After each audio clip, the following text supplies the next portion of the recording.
মনে রেখো, রক্ত দিয়ে যুদ্ধ করে দেশ পেয়েছি আর আমরা স্বাধীন করতে পেরেছি। এই স্বাধীনতাটা আলহামদুলিল্লাহ আল্লাহ সুবহানাহু ওয়া তাআলার সবচেয়ে বড় একটি নিয়ামত।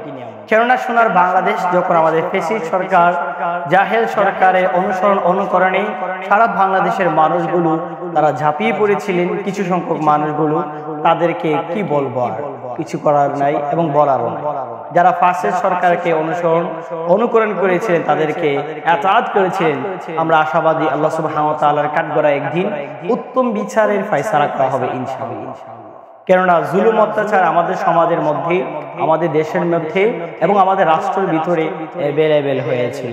কেননা এতটা জুলুম হয়েছিলেন, আমরা দেখতে পেরেছি আল্লামা দেলোয়ার হোসেন সাঈদী রাহমাতুল্লাহি আলাইহির কোনো অন্যায় ছিল না, অপরাধ ছিল না, দোষ ছিল না। ওই মানুষটার উপরে জুলুম অত্যাচার চাপিয়ে এই মানুষটা চমৎকার একটি হাসির মাধ্যমে পৃথিবীর জমিন থেকে মৃত্যুবরণ করেছেন। আমরা কখনো দারবাজ নই, বরং আমরা এই প্রত্যাশা কামনা করেছিলাম যে আল্লামা দেলোয়ার হোসেন সাঈদী তিনি সব সময় মোনাজাতে একটা কথা বলতেন, আল্লাহ যেন আমাকে শহীদি মর্যাদা দান করেন। এই দেশ বাঁচা থেকে, এই দেশটাকে টিকিয়ে রাখার জন্য, এই দেশটাকে স্বাধীন করার জন্য আমার প্রাণপ্রিয় ভাই আবু সাঈদ পৃথিবীর জমিন থেকে মৃত্যুবরণ করেছেন। আমাদের প্রাণপ্রিয় ব্রাহ্মণবাড়িয়ার কিছু সন্তান, আমাদের মুগ্ধ ভাই পানি পানি বলতে বলতে এই পৃথিবীর জমিন থেকে মৃত্যুবরণ করেছেন।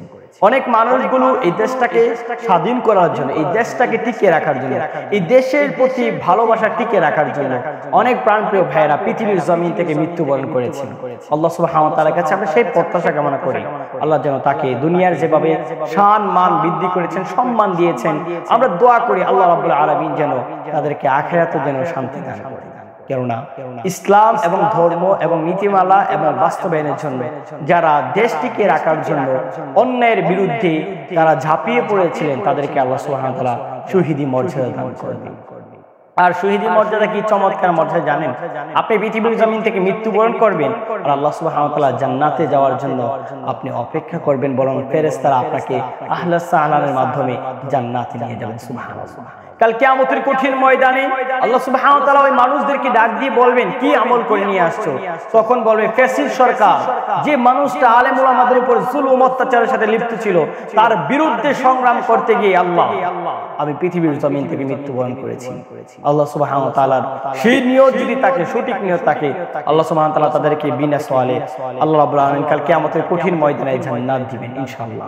সে প্রত্যাশা আমরা কামনা করি। আসুন আমরা দেশটাকে বাঁচাই, দেশের প্রতি আমরা ঐক্যবদ্ধ থাকি, কোন ফ্যাসিস্ট সরকারকে আর আমরা না বসাই। ফ্যাসিস্টদের অনুকরণ করে যারা জুলুম অত্যাচারের সাথে লিপ্ত থাকে, তাদেরকে আমরা ওই স্থানের মধ্যে না দিই। আমরা যেন এমন না হয় এক জুলুমের হাত থেকে বেঁচেছি আর এক জুলুমের হাতে যেন আমরা না পড়ে যাই। আমরা দেশটাকে রক্তের মাধ্যমে, যুদ্ধের মাধ্যমে আমরা স্বাধীন করতে পেরেছি, যেন এই স্বাধীনতাকে আমরা অর্জন করতে পেরেছি, যেভাবে আমরা যেন ধরে রাখতে পারি, সে প্রত্যাশা কামনা করি। আমরা সব স্থান থেকে এই স্বাধীনতার জন্য আমরা ঝাঁপিয়ে পড়বো ইনশাআল্লাহ। আল্লাহ সুবহানাহু ওয়া তাআলা আমাদেরকে সোনার বাংলাদেশটাকে যেন স্বাধীন যেভাবে করতে পেরেছি টিকিয়ে রাখার আল্লাহ সুবহানাহু ওয়া তাআলা আমাদের তৌফিক দান করুক। আমিন। আসসালামু আলাইকুম ওয়া রাহমাতুল্লাহি।